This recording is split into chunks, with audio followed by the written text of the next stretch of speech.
hello friends बरायबाय बड' जब info official YouTube चेनेलाव आसा खालामो नोंथांमोना बयबो मोजां दङ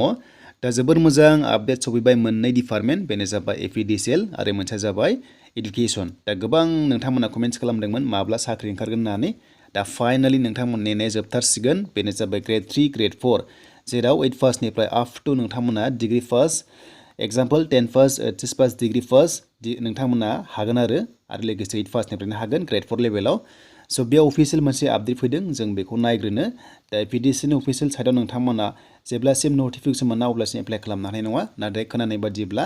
एफिसिआ कन्डाक्ट खालामगोन होनना बुंदोंमोन एपीडीसीएलखौहाय दा बेसेबां सैथो बेखौ मिथिया जेब्ला अफिशियल नटिफिकेसन फैगोन डिसेम्बराव अब्ला नोंथांमोना गासैबो डिटेल्सखौ फारि फारि मोनगोन दा लोगोफोर बे आपडेटखौ सोर होदों बबेयाव होदों जों नायनोसै फैदो गोबाव खालामा जोङो बे आपडेटखौ जों नायनोसै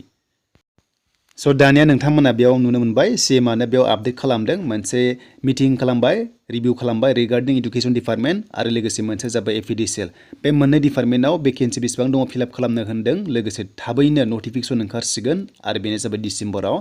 सो डिसेम्बर एबा बे दानावनो सो नोंथांमोना बे सप्तायाव मोननो हागौ नङाब्ला सेकेन्ड उइकआव मोननो हागौ बा नोंथांमोना गाबोन समफोरनो मोननो हागौ बेनो जाबाय मोननै डिपार्टमेन्टआव साख्रि ओंखारसिगोन सो बेनो जाबाय एपीडीसीएल कारेन्ट डिपार्टमेन्टनि आरो मोनसे जाबाय एडुकेशन डिपार्टमेन्टनि जेराव Gr.3 आरो Gr.4 थागोन सो Gr.4 होननाय लोगो लोगो नोंथांमोना मिनिमाम गाहायसिन फरायनायानो 8 फार्स्ट लेभेलनि आरो लोगोसे Gr.3 होननाय लोगो लोगो नोंथांमोना मैक्सिमाम डिग्री फार्स्टसिम बेयाव चान्सखौ मोनगोन थ' बेनो जाबाय नोंथांमोननि आपकामिं भेकेन्सि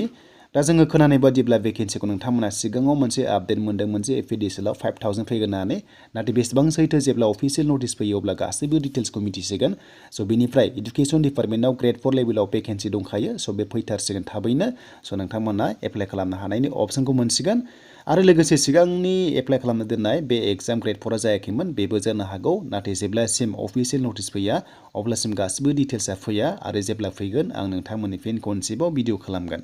दा लोगोफोर भिडिअआ बेनिसिम हानाय एसेबां शेयार खालाम जाहाथे बयबो रेडि थायो बेनो जाबाय एपीडीसीएल एग्जाम होनो आरो लोगोसे एप्लाइ खालामनो